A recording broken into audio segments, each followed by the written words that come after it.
The door is closed.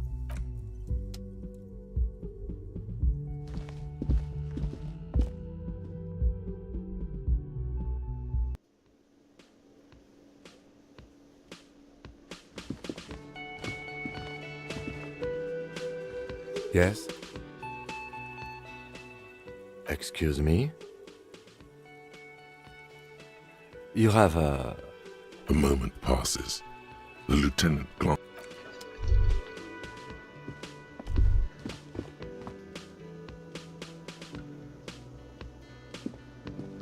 Can I help you? Another thing. Great.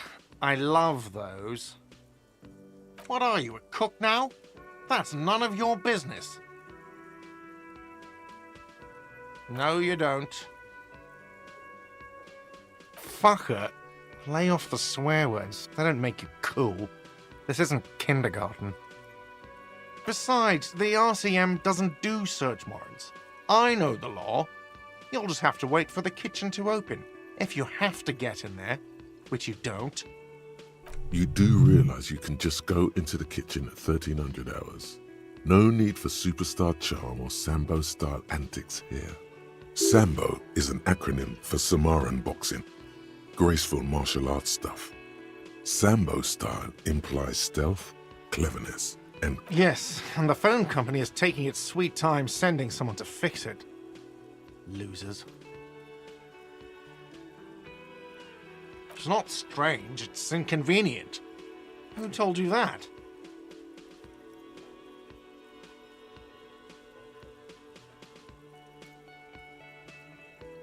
Fine, yeah, it looked like someone had messed with the wiring. It was shortly after the hanging, but I don't know if it's at all related. Clint, if you do find out who cut the line, though, let me know. Yes? Got the 20 real? You must be kidding, right? Yeah, good one, officer. But this establishment only takes cash. Now, do you have that? Friet, near the gates. They'll exchange it.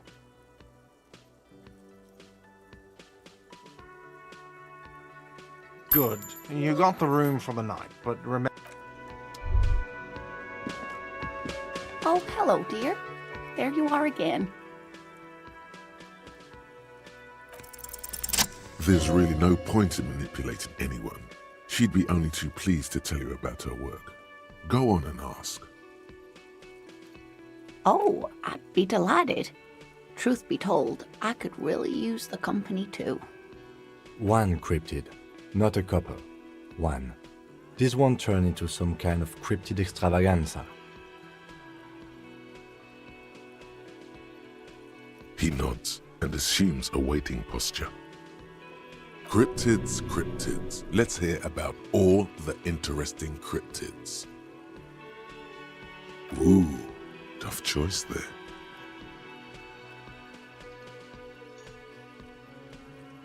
That would be the giant of Kokonur. The giant lives in the most arid parts of the vast Kokonur Desert in South Samara, casting a strange light across the barren wastes. A mirage or a psychogenous luminance. No one knows for sure. It is like an awful mountain appearing from below the horizon and expanding to cover almost a third of your field of vision.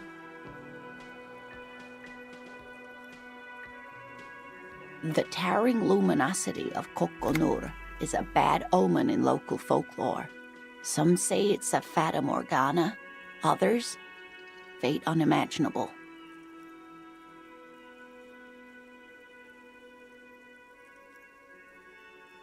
Hooey.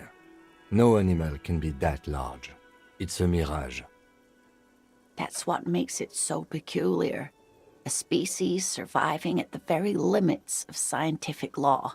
The giant of Kokonur must be the largest animal the planet can support.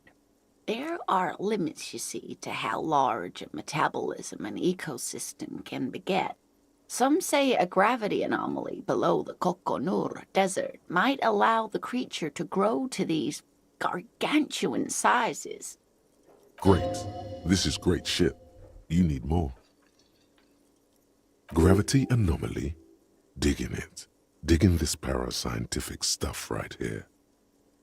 Hey, you promised you'd only ask about one cryptid.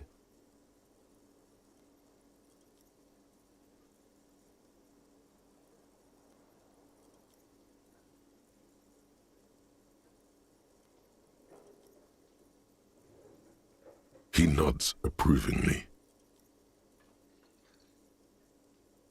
You know, to hell with it. Let's have more cryptids.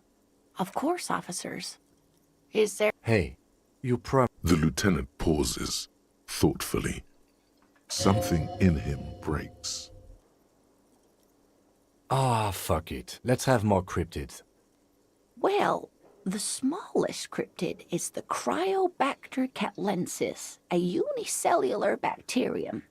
It was discovered in one of the northernmost points of Katla on the Boreal Plateau by renowned geologist Caitlin Mijanou some 70 years ago.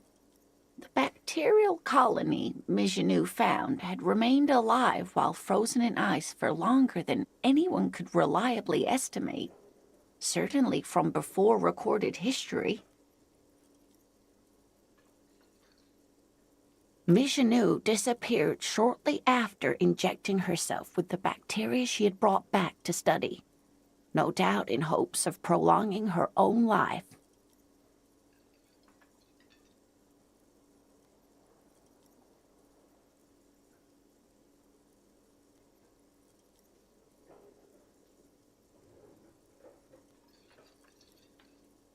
Yes, the bacteria had survived in the ice since times immemorial. It is not hard to see where she could have gotten the idea. It's actually a little hard to see. But do go on.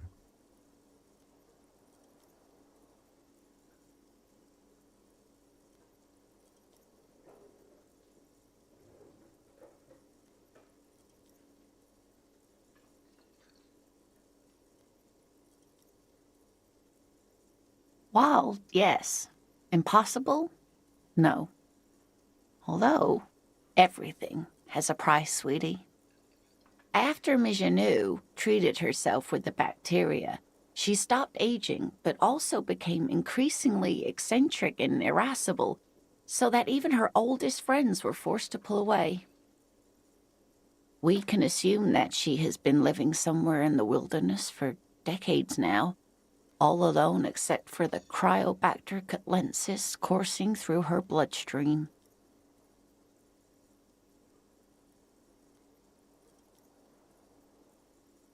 The gnome of Jeroma.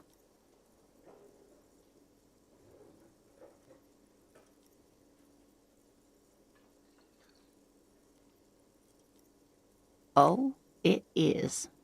None of his victims survived. Grieving relatives never even found their bodies because the gnome's venom dissolved organic tissue. It was reportedly a small creature with webbed fingers and a protruding forehead and a ungainly little thing. Quite scary to look at. A couple of campers found it when it was already dying. They heard an odd wailing in the woods and followed the sound. They were scared and wrapped it in tarpaulin to suffocate it.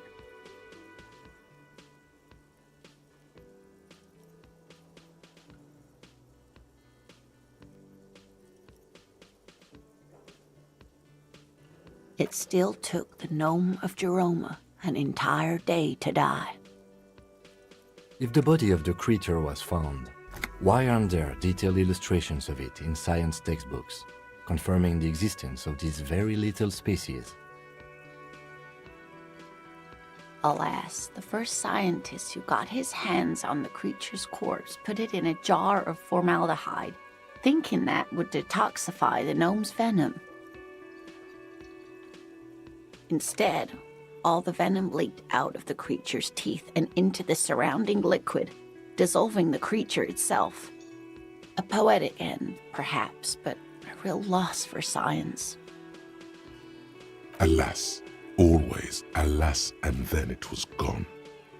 Isn't that overly convenient?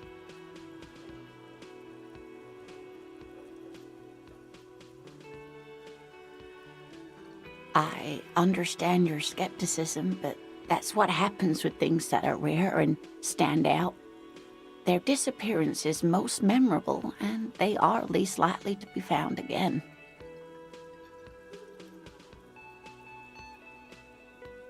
Yes, it's the kind green ape, half war story, half undiscovered species in the genus Homo. Yes, it was reported by soldiers in South Safra during the war. The kind green ape would visit bunkers during the night, healing wounded soldiers with its saliva.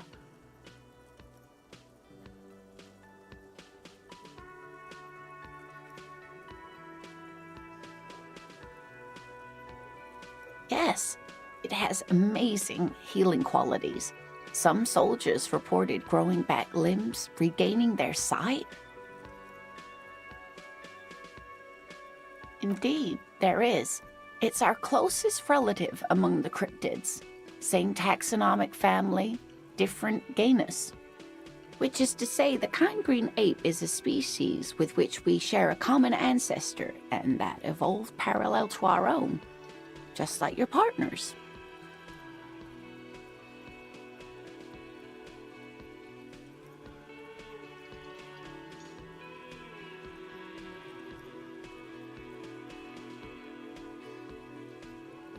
The lieutenant looks at you, pleasantly surprised.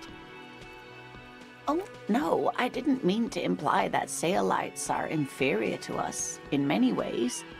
You are superior. For example, your earwax doesn't have a foul odor like ours does. A tremendous evolutionary advantage, I'm sure. But perhaps we've had enough speculative biology for today?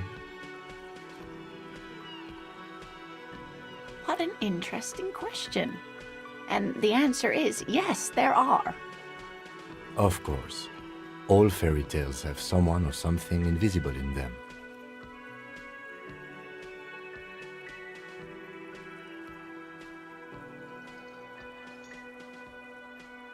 It's the Col de Mama d'Aqua. Its name means thin whisper of sound, and that's precisely what it is. Self-replicating sound waves, invisible and intangible. The Col de Mama is very afraid of us, which makes it incredibly difficult to track.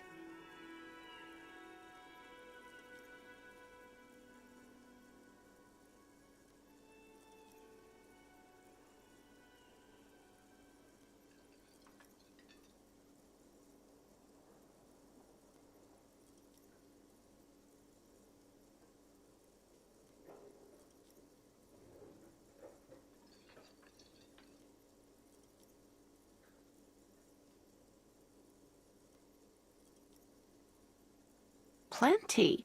It's the evidence that led to its discovery. In the 1920s, a group of Areopagite ornithologists, that is, scientists who study birds, were trying out a new recording technology for capturing sounds outside the range of human hearing. When playing back recordings they had made in the foothills of the Ea mountain range, they noticed certain anomalies, patterns that seemed random at first, but on closer examination were consistent with the waveforms of songbirds. The scientists soon discovered they could track and even predict what appeared to be feeding, mating, and migration patterns based on sound waves in a strictly delimited range of ultrasonic frequencies, even higher than those of the highest-pitched bat calls.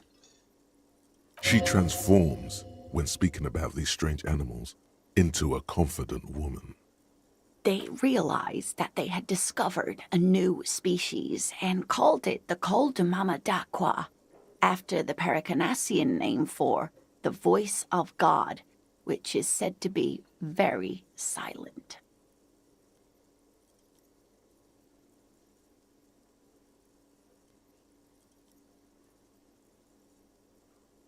They grew quite obsessed with these little birds. Even though they couldn't see them, they could distinguish among individual birds and even began to name some of them. Sequester, Time, Joscan.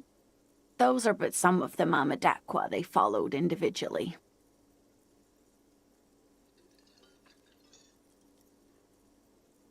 Like nothing, it's such a high-pitched sound that us humans can't hear it, nor can other animals. It could be ringing right outside your window and you wouldn't even know it. Could be anywhere. Everywhere, even. Fine, I'll bite. How can an animal be a sound? Many scientists have asked the same question. Some have claimed that it isn't itself a sound, but a tiny corpuscle that emits sound waves. But there's no evidence to support this theory. It could be. As I said, it could be everywhere. And we wouldn't know any better. It could be ringing all the days of our lives and nights. Maybe it's predatory. It's not. Don't worry. If it were predatory, we would have found it by the damage it inflicts. I wouldn't be so sure. What if the damage is also invisible?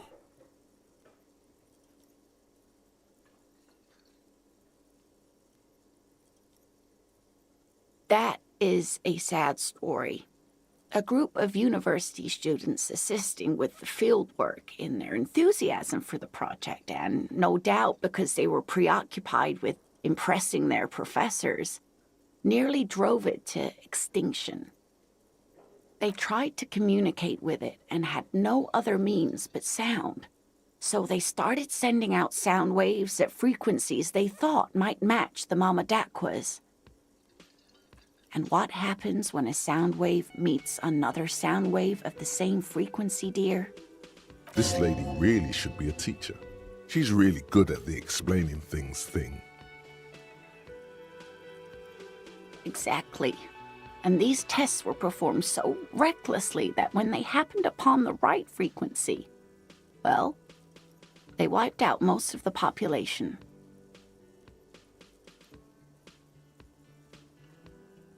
Great regret washes over her. A wending cloth. After that, the corpuscle appears to have migrated elsewhere. There have been recordings of anomalies similar to those spotted in Ea, but they've been few and far between. It's impossible to confirm the presence of any stable Mamadakwa population anywhere. Of course. A common thread in these. Disappearance and unfalsifiability. I like the story, though, ma'am.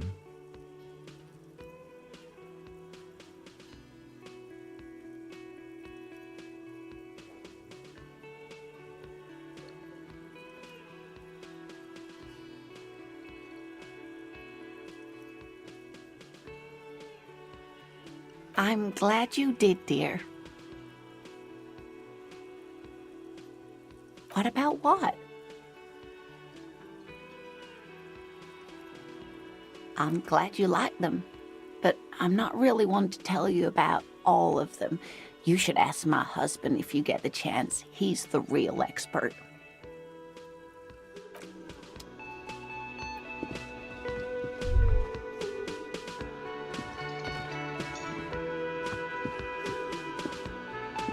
You look like shit.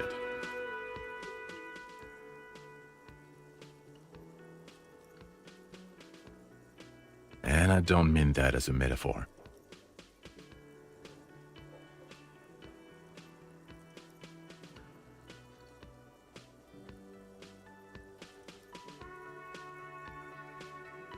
Wow, you seem stable and in control. Allow me to say, alcohol really seems to have had a positive effect on you. Now, what do you want?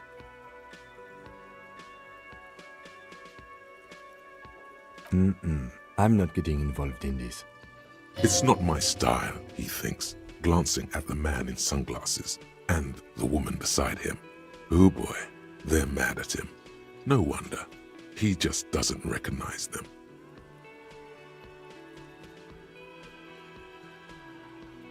About what? You don't look like a cop. You know what you look like?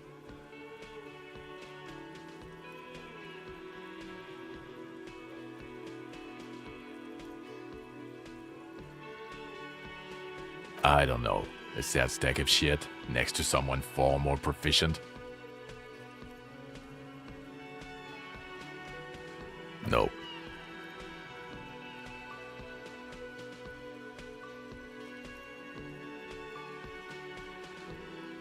Cause it's not my job. Why don't you go and fucking do yours and solve this damn hanging?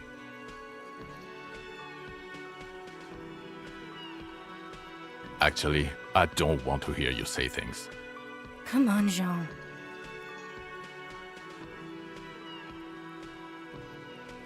Okay, say things. I want to hear you say things. Hear that? He wants you to say things. Say one.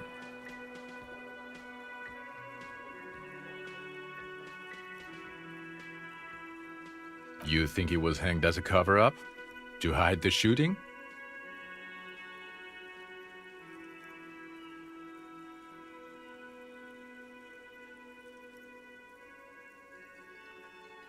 I don't know. Why are you? Oh my god, there's more. You want something more? What? Okay, why not? Let's do the old thing over again. So, do you know who hanged him? Yeah, I can see that. I don't know. Why? Oh my god, there's more. You want something more? You know what it is. It's like the two of you know each other. Just ask him. Oh, I definitely know you from somewhere. Another life. Yes, from another life. A different life. Maybe the life of a police officer belonging to the ranks of the... To what station do you think you would belong in this alternate and totally fictional reality?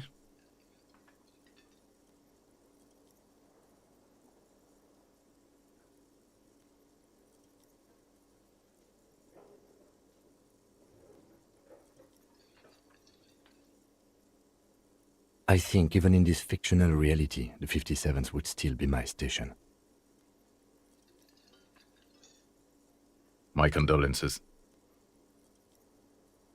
Go ahead. Have another guess.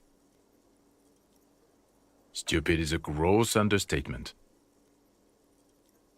How about 41? How does 41st sound? Never mind. I'm not going along with this. Okay.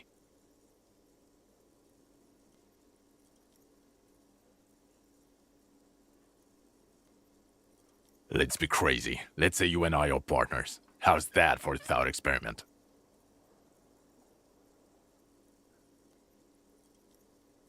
None taken, my friend.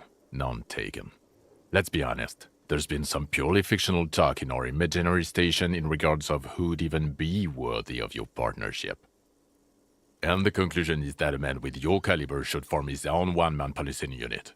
Anyone else would just slow you down.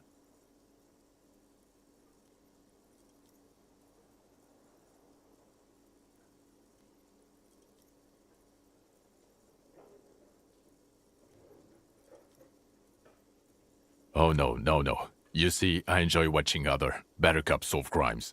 And let me tell you, it's been quite a privilege seeing you work. This isn't helping.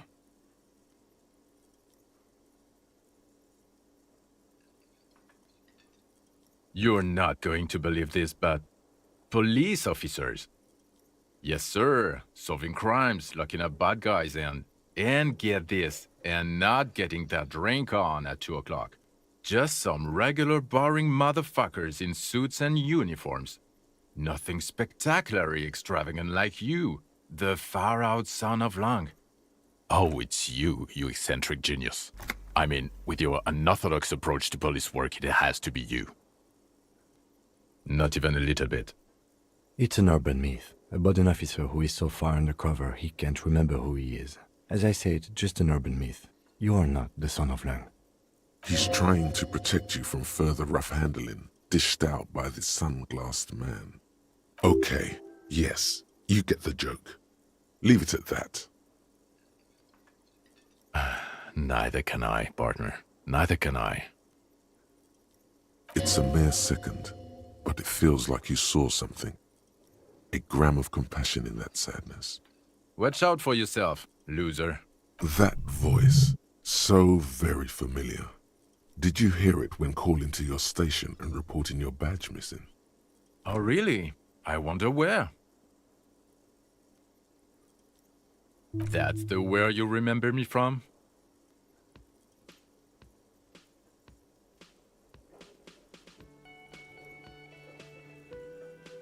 You don't say. Goodbye then. The voice thing was a coincidence. Run along, asshole. Okay, the man with the sunglasses and his hypothetical Station 41. Weird, right?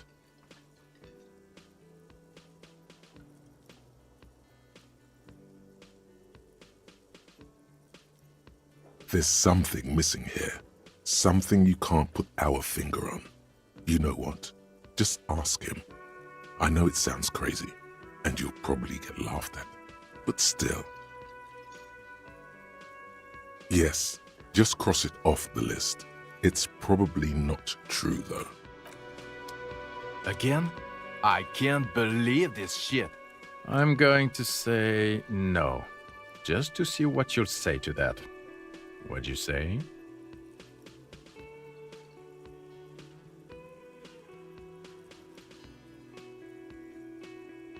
Okay.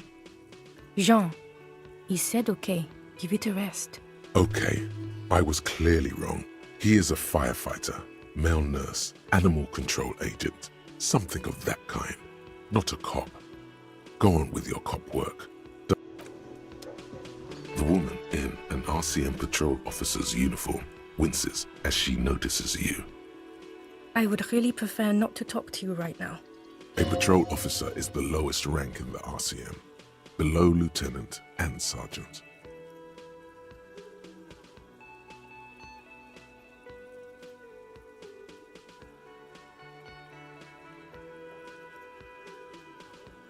Yes, I am. I know. Here's the real deal. I'm definitely not the cavalry.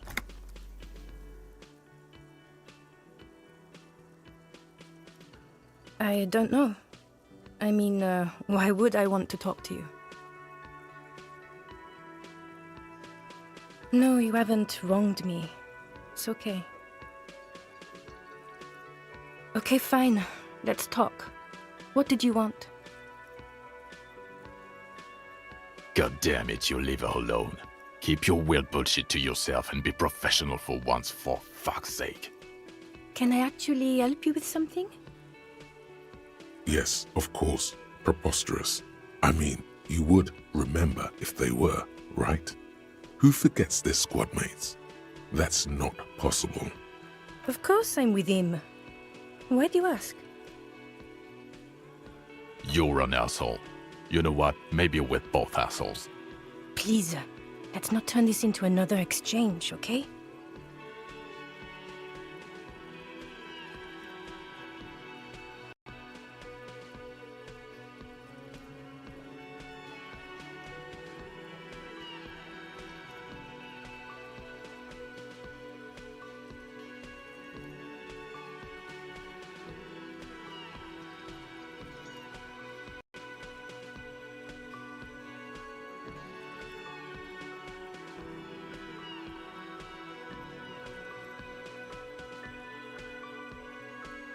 What precinct? Am I from? God, he doesn't know. Fucking deranged lunatic. You're getting an intellectually unsatisfying vibe from this conversation. Maybe you're doing something wrong.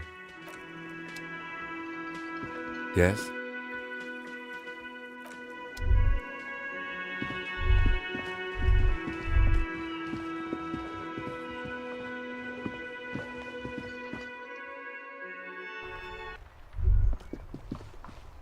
Was that?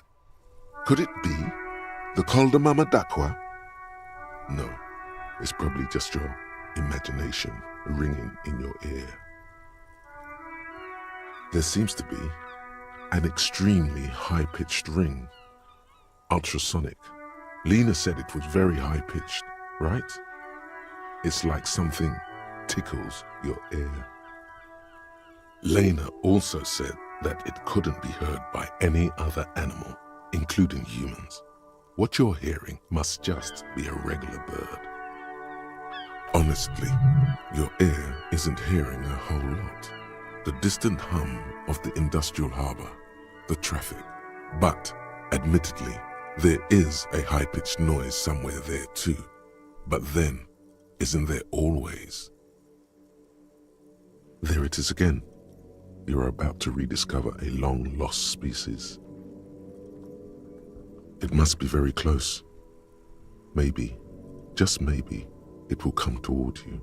What are you doing? You're a police officer, not a pansy ornithologist. The only birds you should be looking for are healthy women of childbearing age.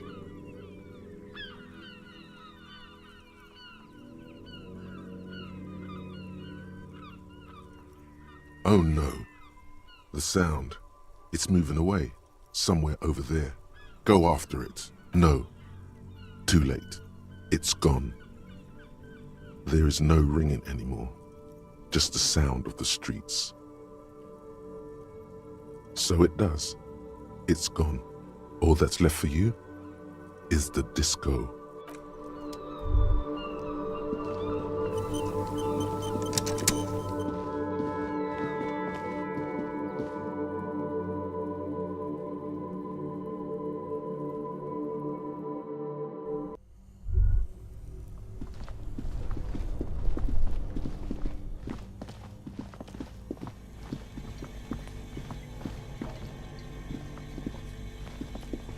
The bear's eyes are still glowing red.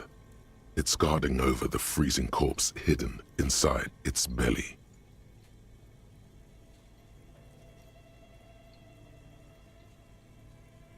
All right. I will need a little help carrying him. You take the hands, I'll take the legs.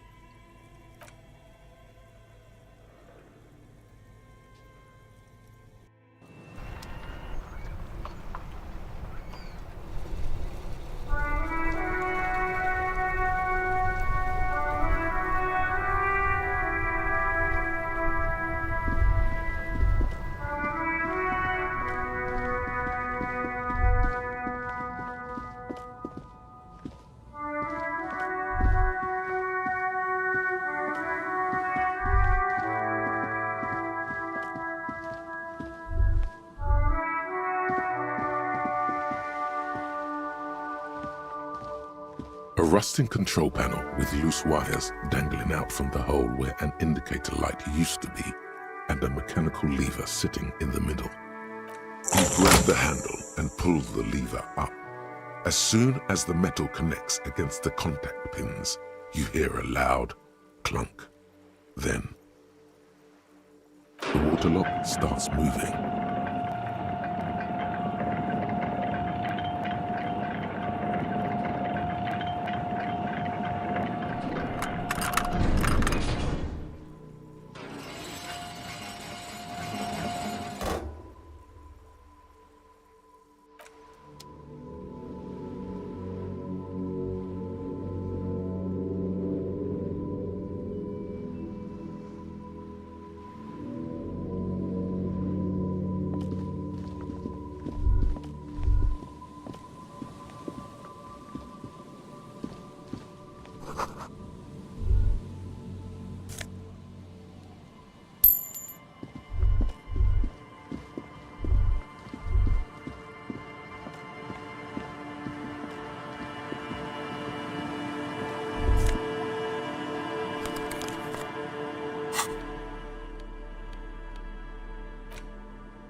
These boots were probably left on the corpse because they were impossible to pull off while it was hanging. Hopefully, you will know who they belonged to very soon.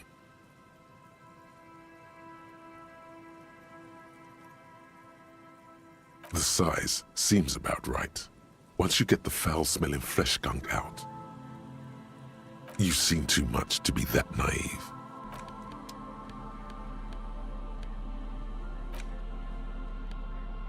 You take the legal documents out of the envelope, a 12 to 40 month construction period, and the zoning plan in the addendum. The youth center cuts into the ocean like the bow of some great modern ship. Apparently, it's going to cover most, if not all, of the street and the square between the existing houses. It's 3 stories tall.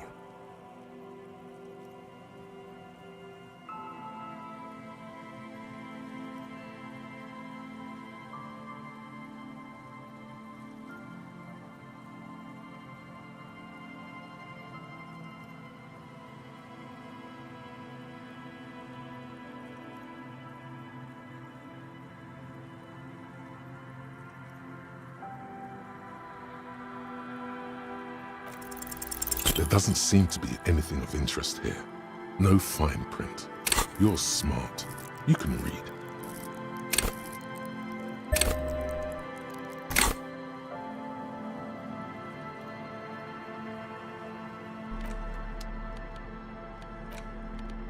You take the legal documents out of the envelope. Again, the document doesn't seem to have. You take the legal documents out of the envelope.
banged-up motor carriage lies half-submerged in the icy water, slowly sinking into the Insulindian Ocean. Only the cabin top, rear wheels, and the engine remain visible. It must be cold and lonely down there. Remember the tire tracks in Martinez? This is where they were leading. The motor carriage sits in the salty ocean water, cold and sad. It doesn't have an opinion. A seagull takes off from the half-submerged machine. It's almost like the bird is acknowledging your decision. You get a sudden sinking feeling. Stomach acid comes up as you look at the motor carriage in the deep, dark, cold water. Why the doom and gloom? It's just a sunken motor carriage. Some motor carriages are bound to end up in the sea. The motor carriage is properly stuck in the ice. Getting it out would require a team of specialists. The logo is too deep in the murky water. You can't make it out, but you do see a monkfish float by. The accident couldn't have happened too long ago. The ice hasn't closed up around the vehicle, so the crash must have happened last Saturday or Sunday.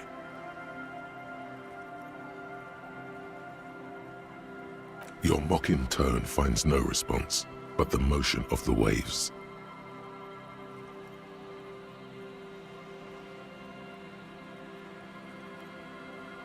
The motor carriage does not dispute your although the sunken motor carriage is probably flattered by you addressing it, it does not supply an wait for the low tide.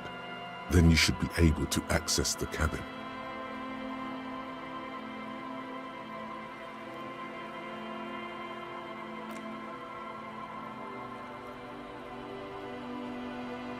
As you sit down in the old rusty playground, the world around you becomes very silent. The hinges creak under your weight, dangerously so. Nothing but the sound of seagulls high above in the sky, echoing like distant laughter. Ice cracks around the blue motor carriage in the sea.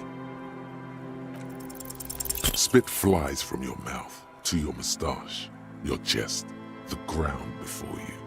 No sound though. In some way, it is still sad that no living thing other than seagulls is here to witness a man in his prime trying to learn to whistle. The clouds pass in the sky and the shadow of the swing moves like the hour hand on a timepiece. 30 minutes have passed.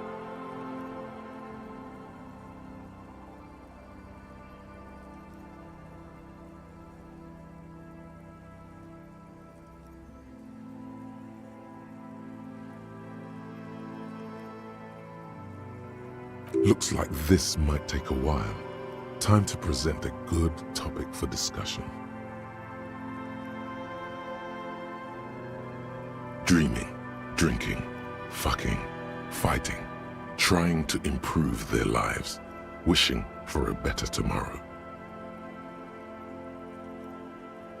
It's unclear whether the sunken vehicle agrees or not, but merely uttering these words gives you the illusion of time speeding up. Just like how the crazy daredevil piloting that vehicle must have accelerated into the sea.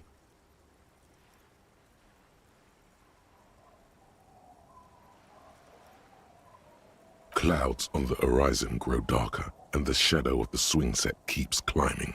You hear the distant rumble of the city. 30 minutes pass. Yes, it is. It feels as the city behind you grows silent in the waiting. Seems like an eternity has passed. A dim light scatters from the cloud cover above the city. In it, you can see the blue and white motor carriage slowly appear from the water, centimeter by centimeter, as the sea recedes. It's a Caprice 40, a workhorse of the motor park. Favored by the working men, government offices, firefighters, I guess, maybe animal control people. You know, those kind of people.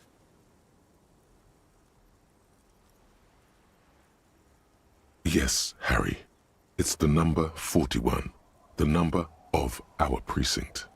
I hoped you would come back for me.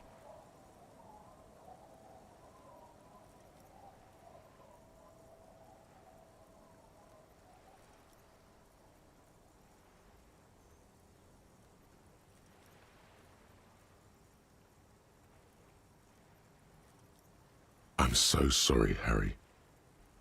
A massive pit opens up in your stomach, and the most terrible feeling comes over you. You feel like you're about to faint and fall off the swing. Your hands get clammy, and the air tastes sour to breathe.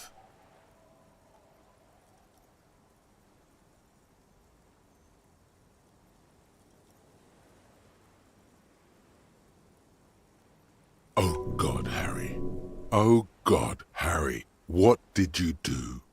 No. Just nope. Say no to this, Harry.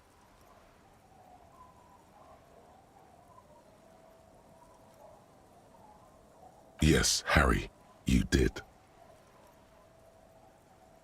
The sooner you accept it, the sooner you can move on.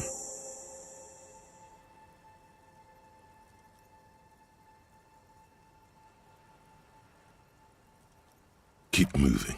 You're a shark. You stop, you die.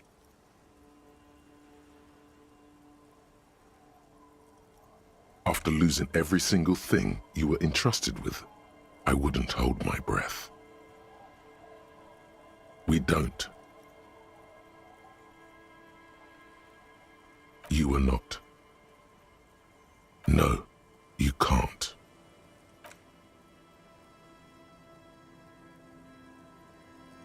An aggressive-looking seagull lands on the swing set and stares at you with a murderous look. You really need to keep moving.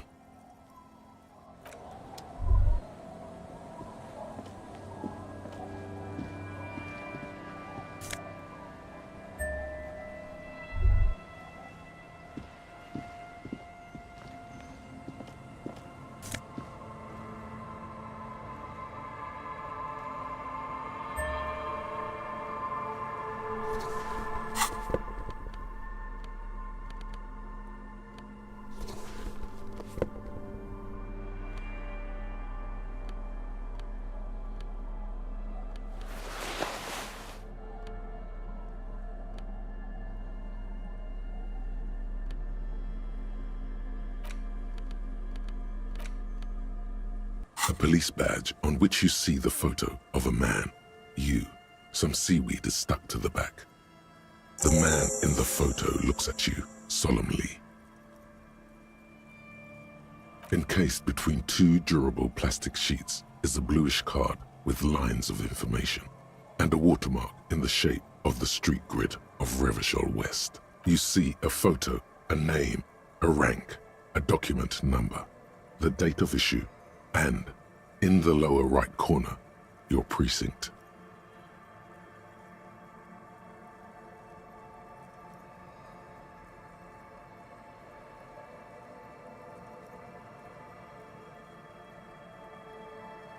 The man keeps winking at you with his green-gray eyes. The photo is old, no doubt about that.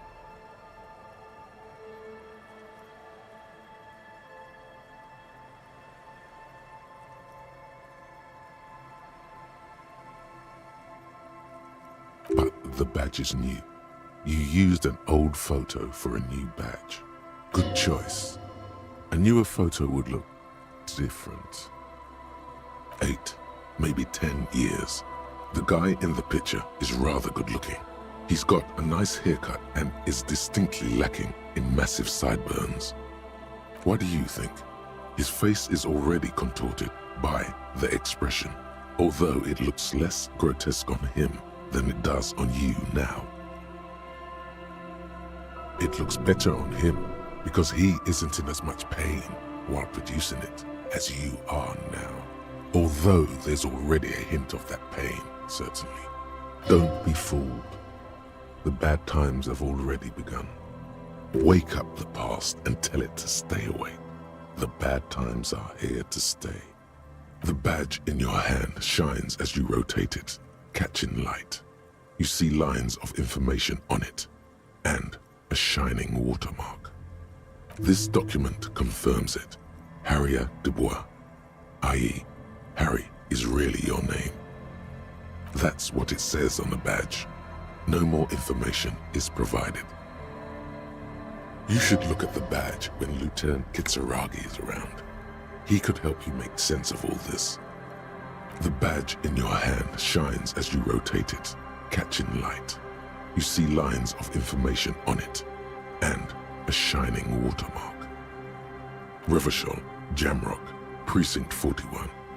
You don't remember what the numbers in the middle mean. The badge was issued roughly 4 months ago. A new document is given to you as part of a promotion, or when you lose the old one. The number shows that this badge belongs to an officer of the 41st Precinct. The badge in your hand shines as you rotate it, catching light. You see lines of information on it, and a shining watermark.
Hi, officer.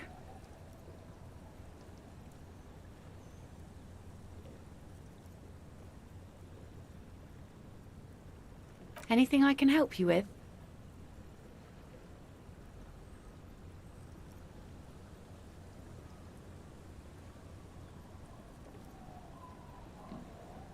A fishing village on the seashore. This place doesn't really have a name. It's sometimes called Elysium.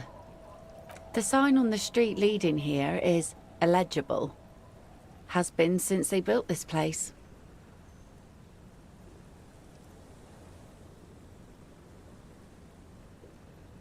The name is Lillian. People call me Netpicker. I think I have time for questions, and that was actually the second one. Indeed, you're always confused as to your whereabouts. Ask her about the cool sword. Helps to break the ice.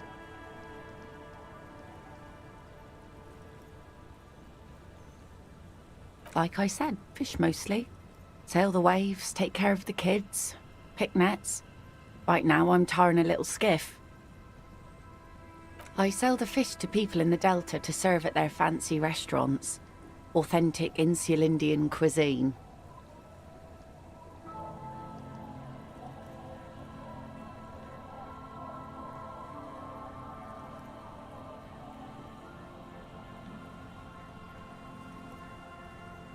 Sometimes I also walk to the beach to see what the sea has given up. The sea is full of surprises. This is what is called a conversation. You don't have to be guarded right now. Wood, pieces of glass. Every once in a while we see dead bodies. Human, animal, fish, other odd sea creatures. A mine washed ashore once. Bottles, drugs also. Lost cargo in general. Most of the time it's just wood and glass. All right. Major choice moment. You only get to ask one thing. It would be weird to say them all. Choose wisely. Mines. Mines. You need mines.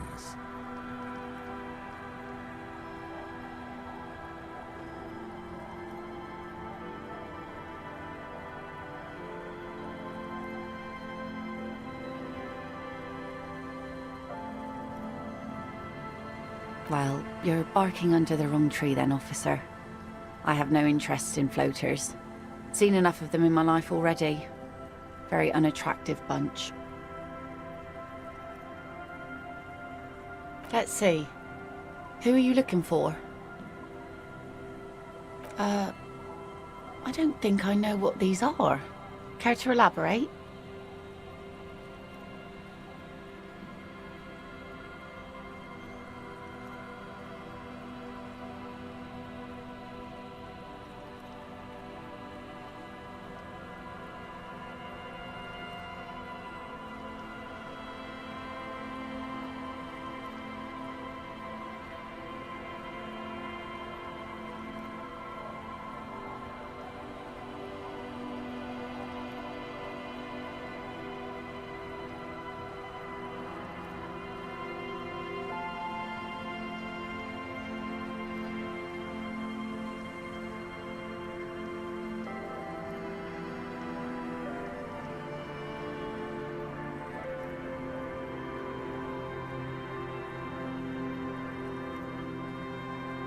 Aha! Like snowmen.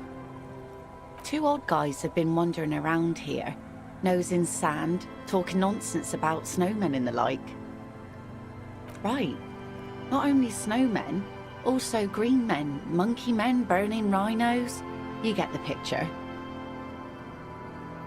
Oh, you're getting it. And it is gorgeous. Don't really know. Further down the peninsula, I guess. I mean, that's where they were heading. Who else are you looking for besides snowmen? Well, how can I assist you then, officer? Oh? Well, how can I assist you then, officer?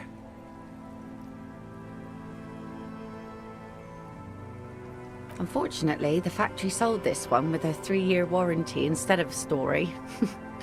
It's to intimidate folks, mostly.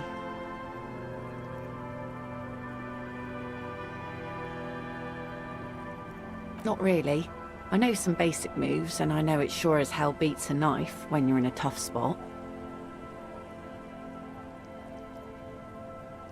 It's a regular mass-produced sword, like a shovel or an axe. Nothing fancy, just for intimidation. From time to time, people need a lesson in respect. That's just the way it is. Back in the day, I caught the eyes of many men.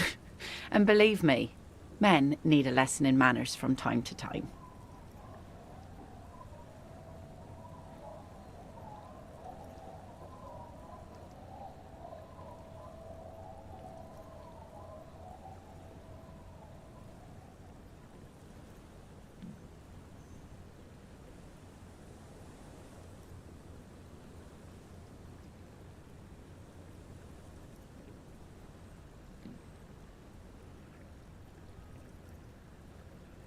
What makes you think we haven't? The truth is that almost everyone in this life is scared and tired and stupid and too dull for that. That goes for men too. But they put on an act for us. Pretend like everything's good and living in shit doesn't bother them. Like anyone falls for that. That does not go for real men. It does not go for you. Show her. Show her the wonder. Coach means the expression.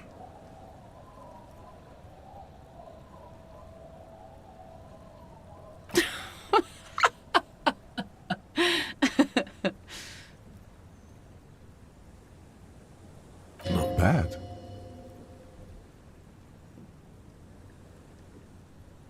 Sure. It looks as if you could face down any horror in the world with that same unchanging grin. It's like a shield. The traces of her laughter are still there, in her eyes, fading fast.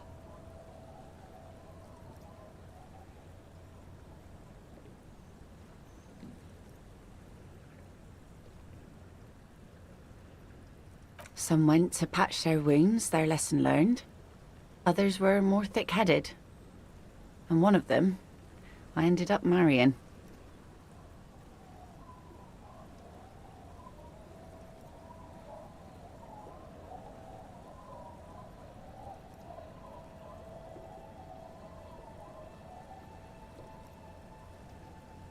Gone.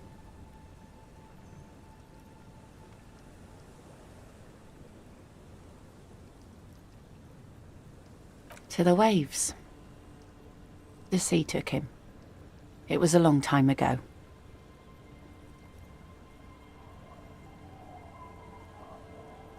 He didn't respect the sea.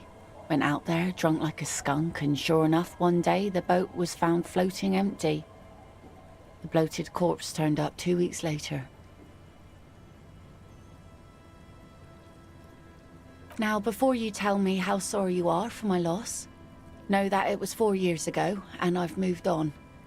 There's only so much mourning you can do for a drunk with sinewy muscles. She really likes those muscles, though. It's in the way she pronounces sinewy.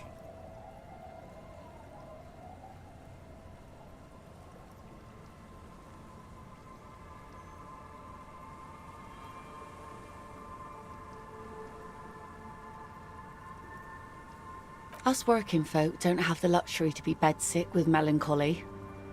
I buried him, mourned for an appropriate amount of time, and went on.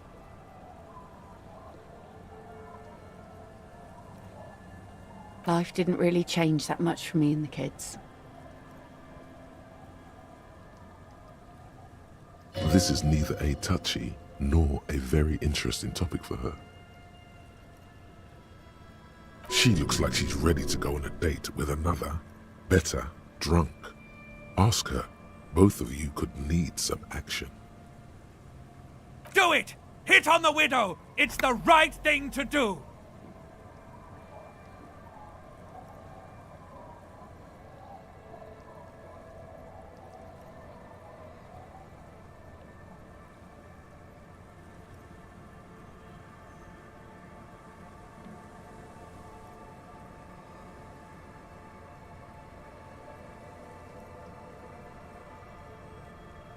Sure is.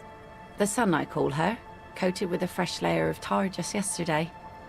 It'll take some time for it to dry, assuming the sunny days continue.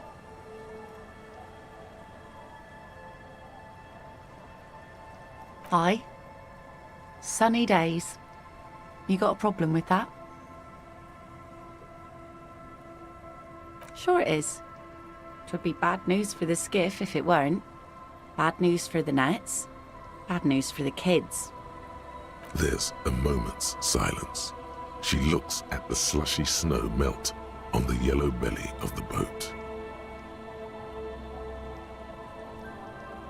In time, when the sea turns and the winds settle, she will be ready. Waves wash the sand. A skiff moves across the mirror-smooth sea, far away from here. A lone passenger, a fast sloop in the distance, white sails. My prediction, it will be at least 2 days.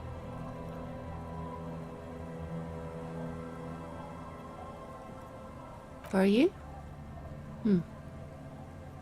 This says by signing, I agree to living with construction noise. What exactly is the union building? What a nice idea. Wouldn't have thought that...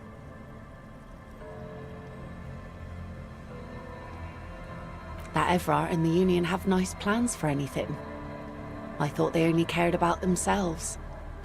Well, I guess union members have children too. Aye, if you say so. Probably better that way. I mean, who likes construction noise?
You stop mid-step and put your hand on a garish necktie. That bottle, Bratan! Just look at that bottle!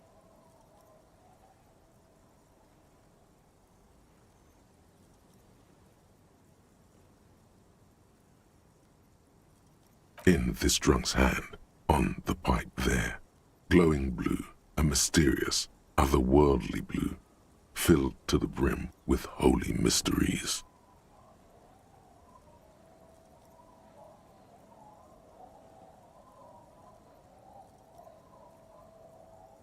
It's hard to know what exactly your vivid interior is speaking of here, but I'm guessing it's got a lot of alcohol in it. You should care! I'm getting a very special vibe from that bottle.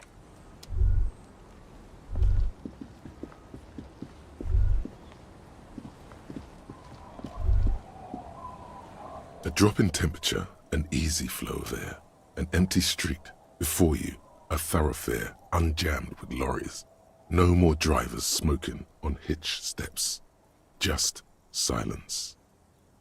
Chemically sweetened, across the road, a forgotten bus stop. Corrosion has opened a hole in its roof. An elm tree watches over the building. Its branches are dripping with rain and snow.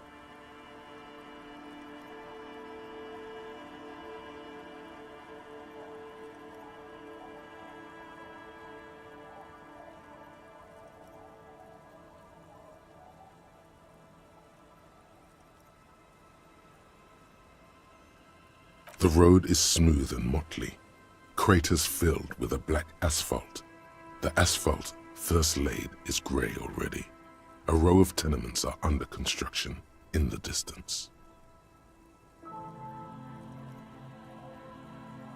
A tub warm with water, white with soap. A man bathes while radio waves transmit the lottery numbers. 4, 18, 21, 4, 1. A modern washing machine rattles a drawer full of silverware.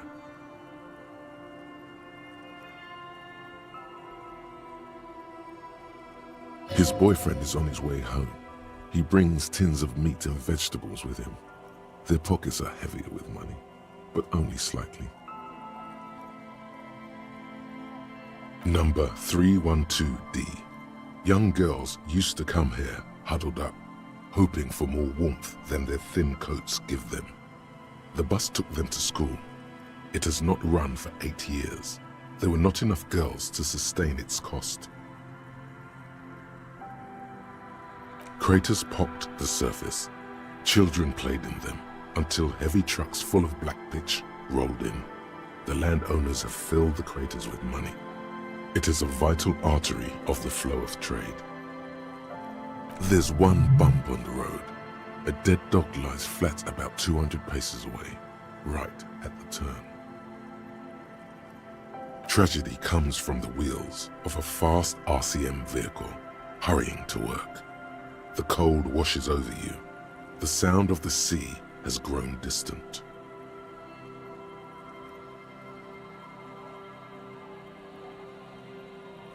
The wind moves the aerosol. A detective stands behind the boom barrier. A breeze moves a curl of his hair.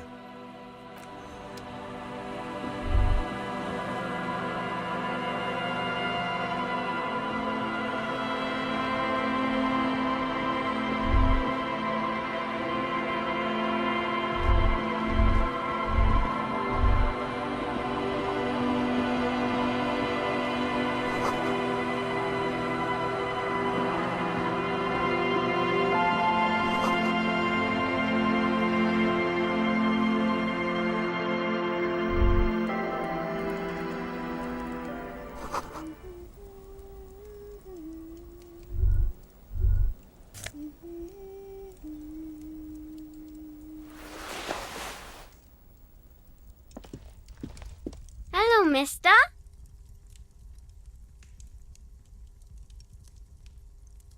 She clutches a small stuffed animal. Occasionally, she twirls it around.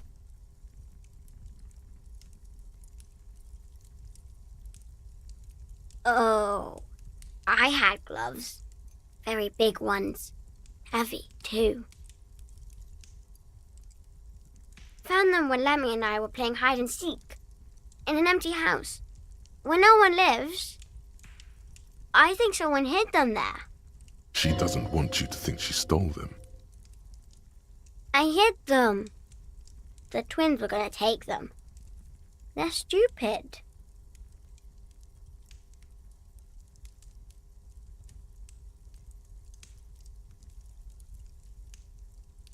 Why?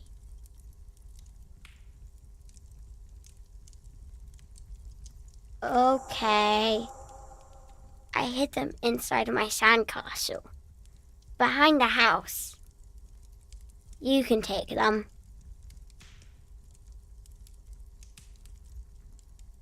Yes, I am. Little Lily. You know my mom?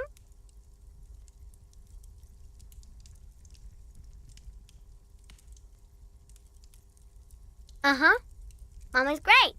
You know what's great about my mom? Yeah.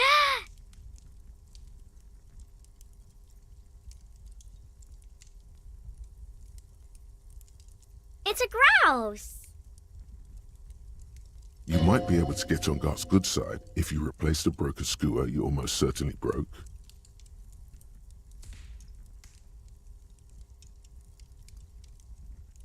Sure. I mean, you already took it. I don't like it anyway. It looks angry. It's Lammy. He's my friend. Sort of. Like... Lambie is a stuffed lamb that, admittedly, has seen better days. One of the eye buttons is missing, and the fur is tattered in several parts.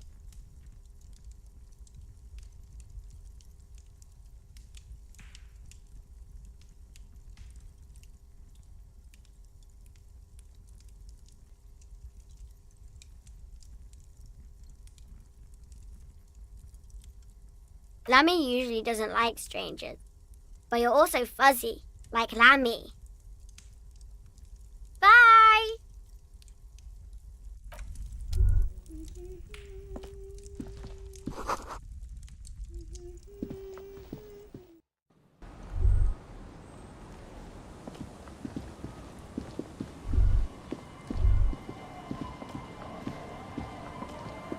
Weather has not been kind to Lily's little sandcastle. The once mighty towers are quickly eroding away. You can see something shining back to you from what must have been a vast underground catacomb network. The walls and floors give way to the giant's greed, collapse and present you with a pair of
metal payphone under a yellow plastic dome.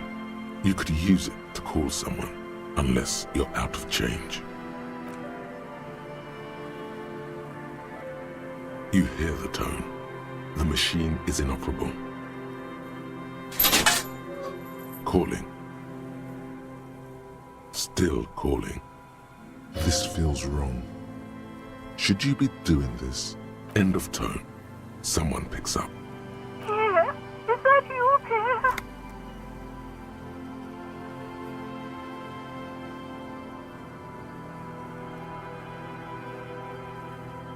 So nice of you to find the time to call me. It gets so lonely. Even the animals have died. Are you sure you're Pierre? Your voice, it's different. There. Chrysanthemum. Her voice is drowned in white noise. Sounds like waves washing a beach, growing in volume until the call suddenly disconnects. Calling. Still calling. Again? Seriously? Someone with a masculine voice picks... Hello, Gerard speaking. Hello, Gerard. Technically speaking, you're electricity.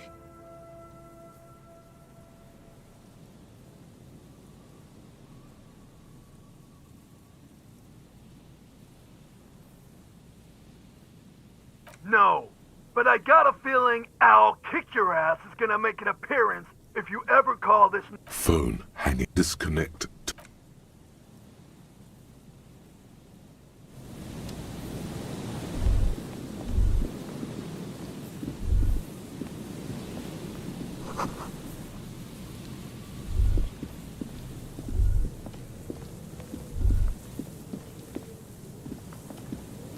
Someone has left an unidentifiable article of clothing on this railing. It smells really bad.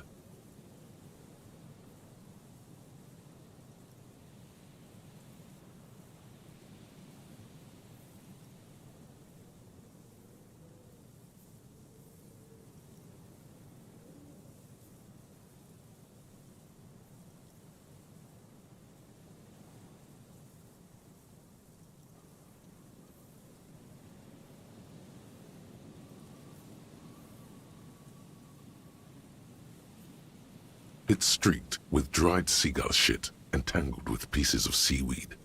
A dangling arm suggests that there might be a jacket beneath the crust of filth. It seems likely that it was left in the surf until someone laid it out on this fence to dry out. Unfortunately, that just seems to have stiffened it into...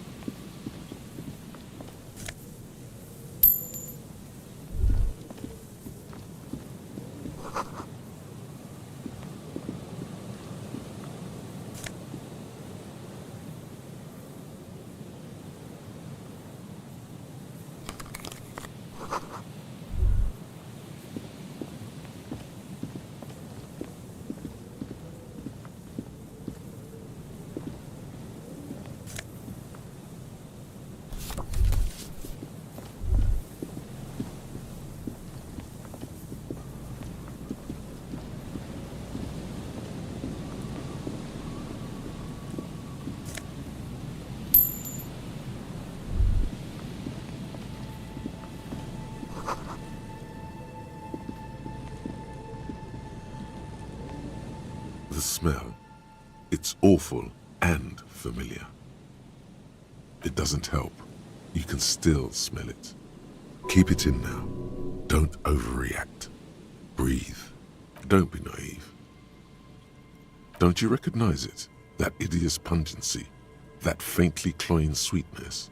Only death smells like that. Something cold wakes in the pit of your stomach. Fear. It is death. It must be. Yes, a sense of dread washes over you as you look ahead.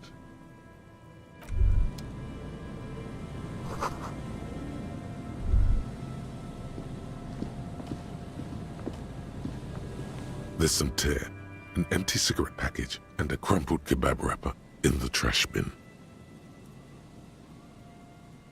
You see traces of mayonnaise and ketchup on it, as well as a tomato wedge. The wrapper reads, Shish Kebab Revachol.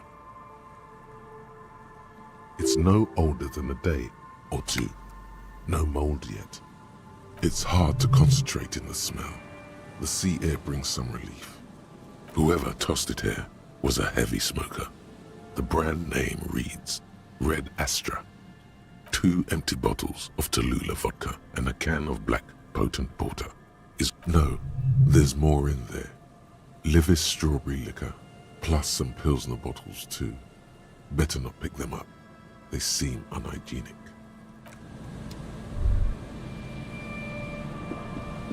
A man lies on the boardwalk, his limbs bent and neck turned at an unnatural angle. Right next to him is an empty bottle of spirits. In his cramped hand, a chewing gum wrapper. Half of his body has slipped between the cracked boardwalk, starting with the right leg. The fall has left him broken, contorted like a sad puppet. The smell is not as bad as a 2-week-old corpse, but it's definitely heading there. Another dead body. This is your job. Steel yourself. Calm now. Carefully. Just another day. Just another dead body. Breathe. He's wearing mud-caked boots, beige trousers, and an old brown leather jacket with a bright blue lining. There are traces of kebab sauce on his chest. You find some sunflower seeds and a rain-soaked library card folded into 2. His jacket feels sodden and heavy under your hand. The man has fallen through a crack in the boardwalk and hit his head against the metal bench. Coagulated blood covers his black hair. One of his feet is still dangling through the hole. You have to be quite inebriated to fall that bad. Well over a liter of pure ethanol, 3 bottles of wine, or 1.5 of spirits. Or maybe it was just dark. His expression is dull, like the sea behind him. Drops of water shining on his moustache. His eyes, empty and wide, look frightening in their frozen gaze. Height, 170 to 175 centimeters. Curly hair, stout build. Age, approximately 50 to 60 years. He was confused when he died. Confused and alone, most likely. Overcome with the awful surprise of it all. There's some dried blood on the metal bench, right where the corpse's head rests. The floorboards are rotten and slippery wet around the hole. An empty bottle lies nearby. A chewing gum wrapper is clutched in his fist. A dried chunk of blood covers the hair at the back of his head. An open wound. It's sticky and cold to your touch. They screech under your feet ominously. It's hard to say whether the dead man's weight was the cause of the boardwalk to break. It definitely looks fragile. You see waves churning below. Something cracks beneath your feet. He could have easily disappeared into the sea through that hole, and you would have never found him. A 0.75 liter Tallulah vodka with its cap missing. There's hardly anything left inside. It's mid-market spirits with a slight touch of menthol. The man meant to enjoy himself, have a good time. Grabowski spearmint chewing gum. Green leaves on the cover. The man's mouth is half agape from the terror of the fall. The blackness of death. Stench. You think you see white chewing gum too. Confirmed. Nearly the whole pack is there. Solidified on his lower rear teeth. The entire boardwalk creaks in the wind as you take a step back. First, you need to talk with the lieutenant, then report back to the station. This is too complicated to handle on your own.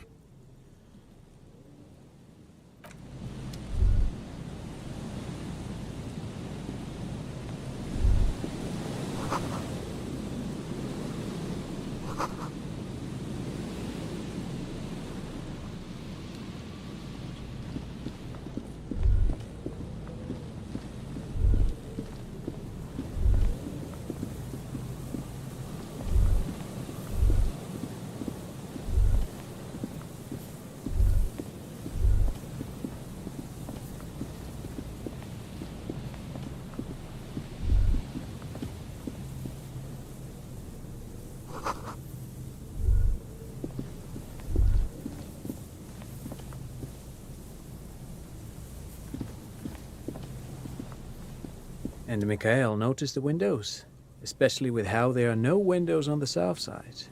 This was to deal with.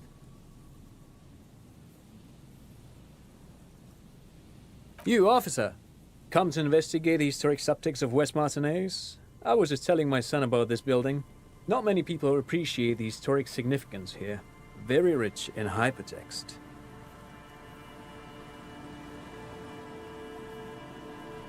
Yes, hypertext. Young Carp and the collection of cultural hyperlinks. He's just making up fancy words. This doesn't mean anything. Oh yes, so Mikhail. They had to deal with monitor glare, especially in the summer. They still had vector monitors back then. That was 49 years ago. So they didn't have windows on the south wall. Very important. Mikhail, say hi to the officer.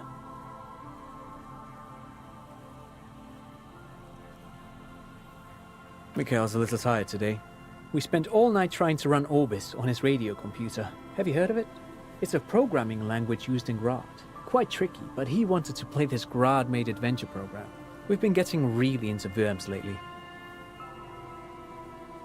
The man speaks in the artificial cadence of a professor, or someone who's been on too many radio shows. But I assume you're not here for giant worms when there are so many real things to see. Just as I was telling Mikhail before, this is where the Coalition landed in 08. We could be standing on what is the most interesting landmark in Revachol West.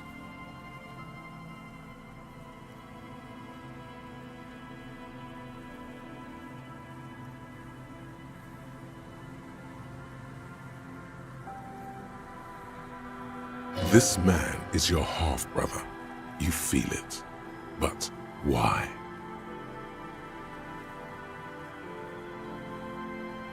Aha! But it's not just any empty old building.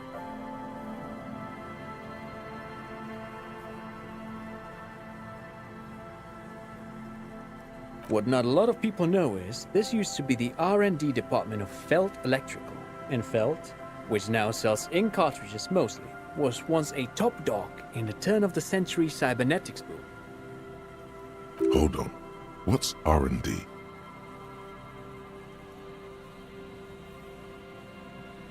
It looks old and weathered, with seagulls picking apart its stone and metal carcass. Bushy undergrowth has taken hold of the collapsed rooftop. Some kind of bird has set up a nest on a broken windowsill. Apologies, it's an acronym for research and development. They don't use it anymore. You're probably more familiar with RTD, Research and Technological Development. Mea culpa. You are not familiar with that one either. This man is a bookhead. Apologies, it's an acronym for research and development. They don't use it anymore.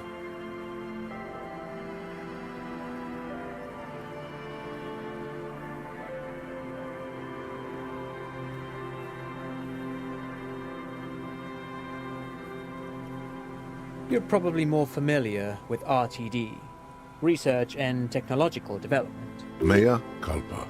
You are not familiar with that one either. This man is a bookhead. That's not surprising. Only a vestigial ink cartridge and ferrotape manufacturer remains.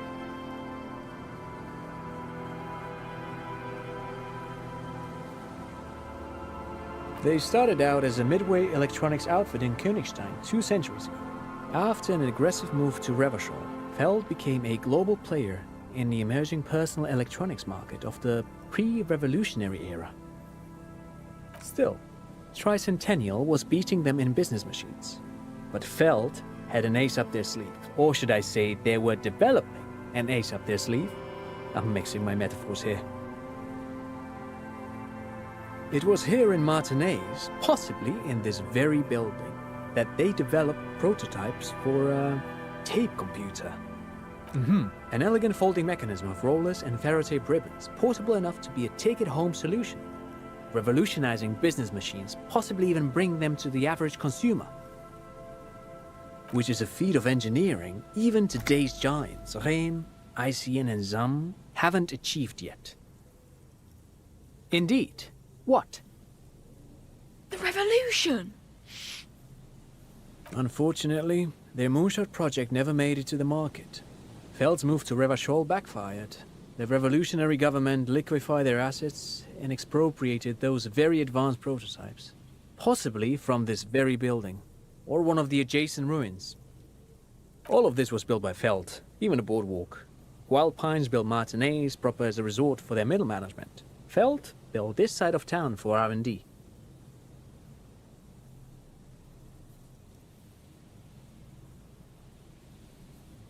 Yes, they even built a pleasure wheel, but that got destroyed in the war. A wheel!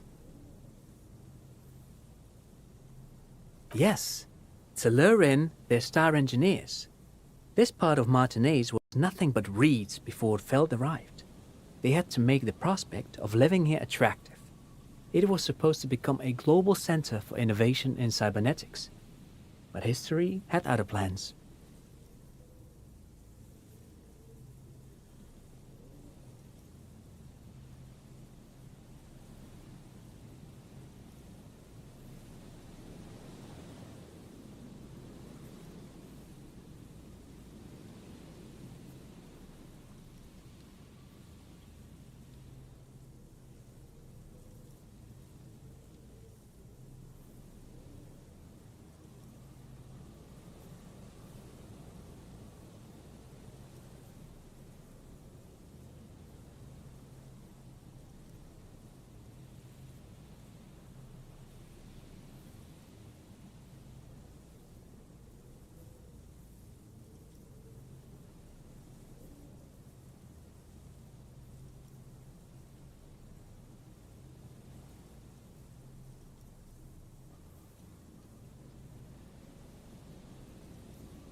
Oh, I'm afraid it didn't end well for the boys. But this story is a bit too dark for little Mikhail here. Now, if you were to ask about tape computers,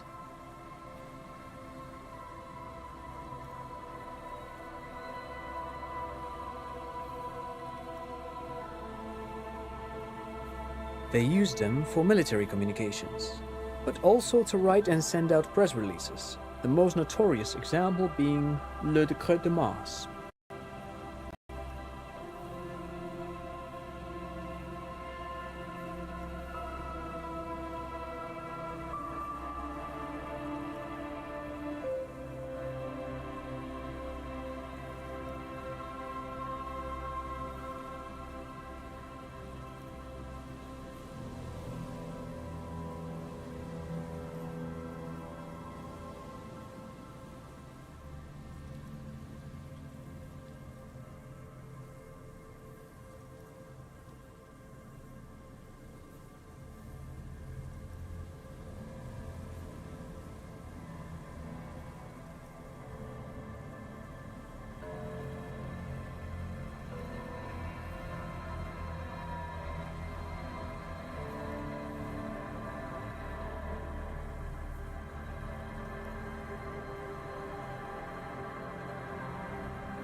What's the Mars Decree? I mean the radio transmission sent out to news agencies and world governments by the newly created commune of Revachol on the 7th of March in the year 02. It's a beautiful piece of text, actually. A singer-songwriter I know, Charette, called it a love poem to Revachol on her political concept album Bombessier d'Insolente. You should read it. Every local library in Revachol stocks a copy of the decree. I tried to get Mikhail to memorize it. Tried to. Someone was much too interested in worms to be paying any attention. The kid takes a peek at the green and silver worm on the cover of the book, already forgetting about this part of the discussion.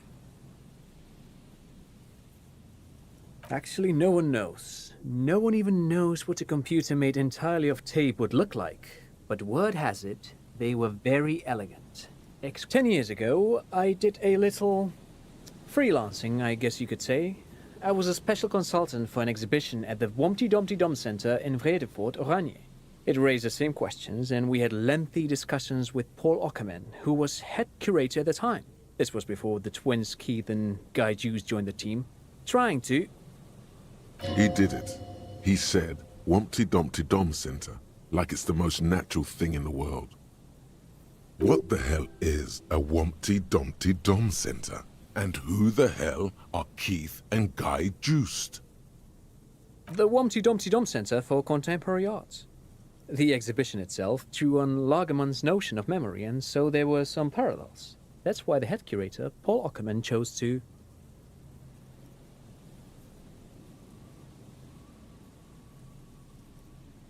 In fact, I'm not. The Womty Domty Dom Center is a place you can visit if you're ever in Vredefort and are ever in the market for an exhibition space / contemporary art research center. But perhaps I should return to the tape computers. As I was saying, the device itself was very elegant, fragile even. One could write directly on the tape using a special chemical solution. The machine would then analyze the handwriting, perform operations, and project output onto a white screen. It was a beautiful, delicate thing.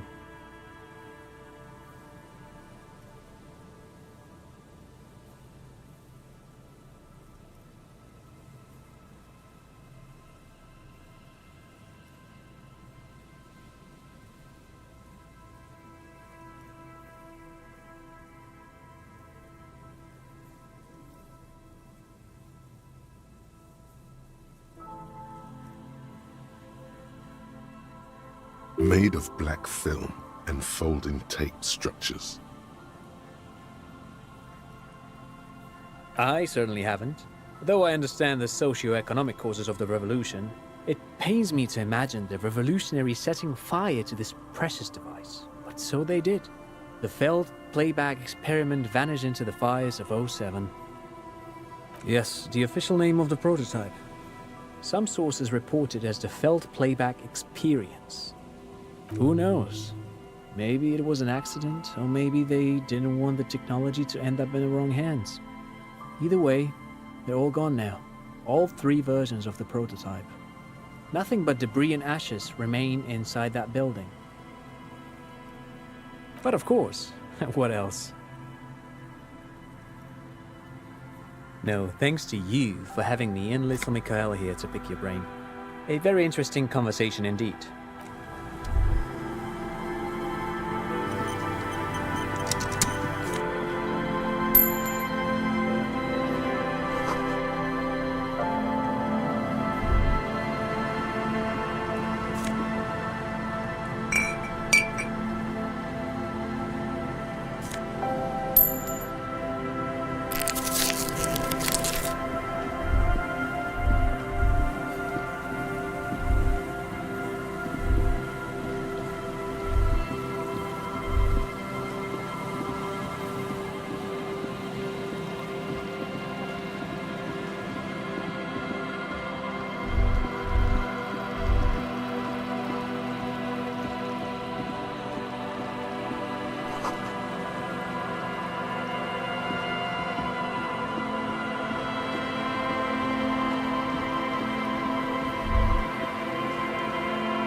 The scruffy-haired little boy kicks a stone.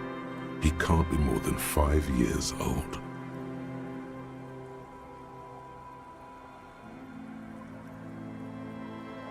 The other one looks indistinguishable from him. He watches his brother kick the stone with his tongue lolling out of his mouth. Yes. Yes. It doesn't look like he knows what that means. This one doesn't say anything, kicking the concrete with his worn-out sneaker. Lily's our mum. The stone kicker laughs suddenly. His head is too large for his shoulders. The other one laughs as well.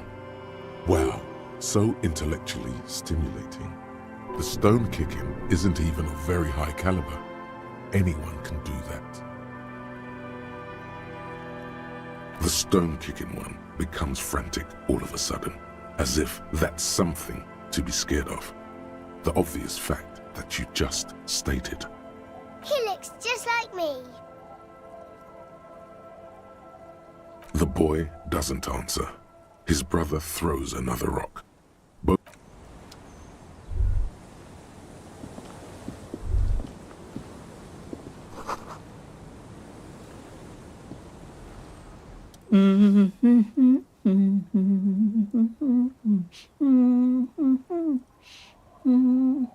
Welcome to the fishing village. Please lean in closer. I have cataracts.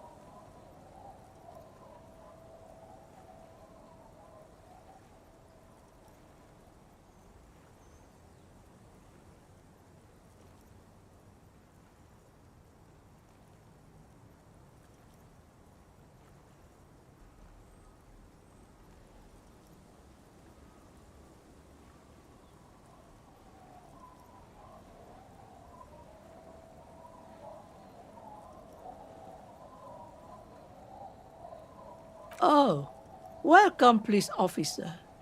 We don't cause any trouble around here. And we don't want any trouble either. Oh, of course. Last time we saw you around here was 12 years ago. You also came to take care of trouble then. Wish you did. But still, in Martinez, you're considered an ill omen. No, not you personally. I meant the RCM. Some of the men got into a fight. One of them killed another, locked himself in that woodshed over there.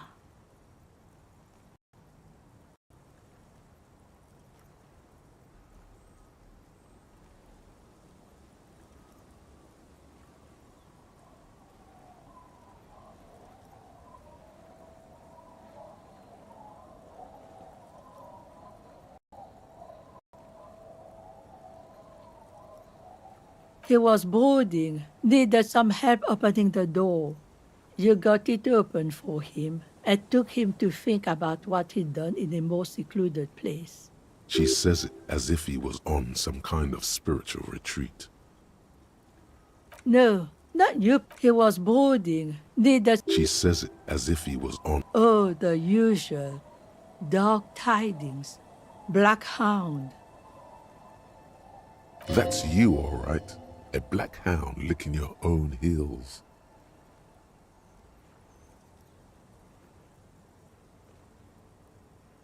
Maybe they are afraid. Because you're an ill omen. But you're still welcome here.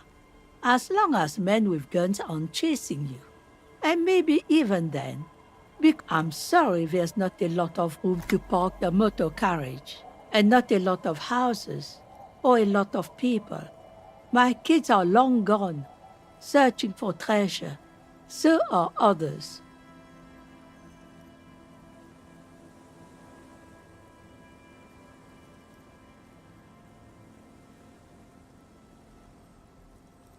Ah, look at me ramble on.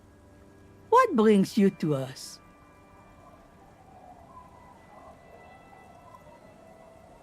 Stay? Most people here are trying to leave. That said, if lodgings is what you're looking for, I've got a free room in the shack. I won't charge you for it. Take it as a gesture of goodwill from the village to the RCM.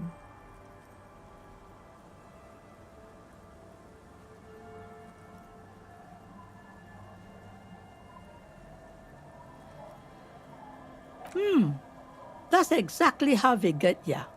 That's why we built our own cinder block houses on the seaside. So we don't have to give money to those crooks.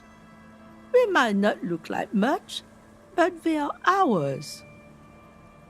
My kids grew up and left like they do. The house is long empty now. I live in the small side attachment. It's easier and cheaper to keep warm.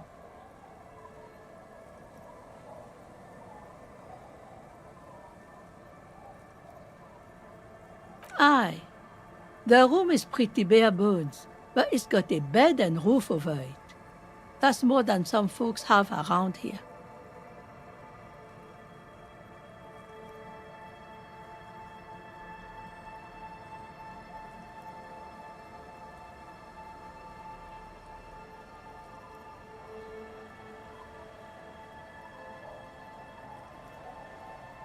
You best not be plotting another revolution under my roof.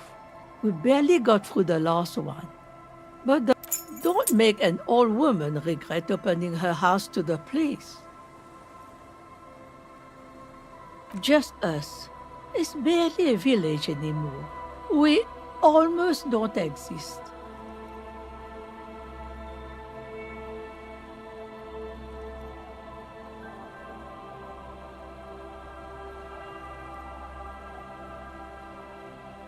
This is pretty much a non-place. A gap, a blank spot on the map, just a cluster of nameless shacks on a nameless street. The place is so pornographically poor, it's not even funny.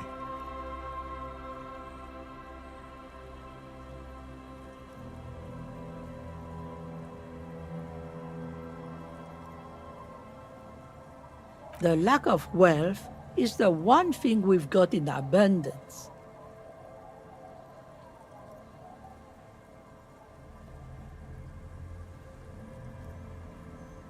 Then all's not lost.